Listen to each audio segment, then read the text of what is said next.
Celý život som trpel trošku social anxiety, ktorú som si asi za posledné 3 mesiace vyriešil a nebol som u terapeuta.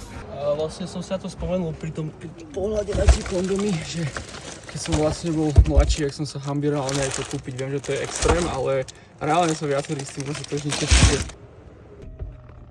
Dobre, toto mŕtký influencer skoro nebudem, lebo mi to stráca čas. Od malička som bol viac menej taký introvertnejší typ osobnosti a veľmi rýchlo som pochopil, že extrovertnejší ľudia to v živote majú ľahšie. Je to názor, ktorý som nechcel ako mladší prijať, lebo som bol ten introvert, čiže mi to bolo veľmi blbé počúvať, ale je to tak. A celý život som snažil sa s tým trošku nejak bojovať a teraz posledný pol rok som to podľa mňa trošku krekol, lebo som vyšiel z takej tej komfortnej zóny, že som prestal úplne riešiť, čo si ľudia o mne myslia. Reálne mi dosť na to pomohol tento Instagram, lebo vlastne čím viac reálne kliknem ten post, tak tým viac ma ako keby nezaujíma, čo si ľudia o mne myslia, hej. Ale pointa je, že teraz pred pár mesiacmi som zažil skúsenosť, ktorá mi to len potvrdila a je to vec, ktorú by som nikdy v živote predtým neurobil a teraz viem, že vďaka tomu, že som to urobil, tak sa mi totálne že zmenil život a reálne sa ho aj posúvam. A to je to, že som vo fitku raz jedného dňa oslovil moju terajšiu frajerku.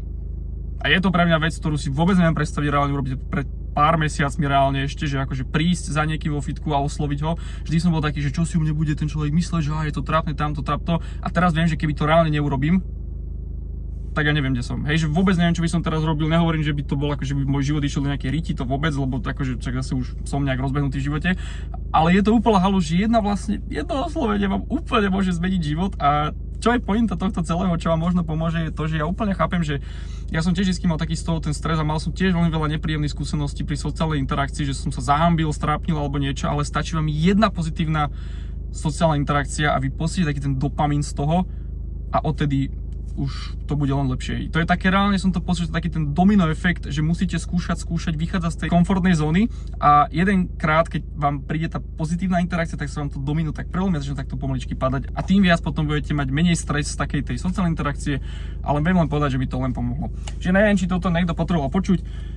Celá pointa videa, že proste chod do toho. Hej, že keď to niekedy cítiš.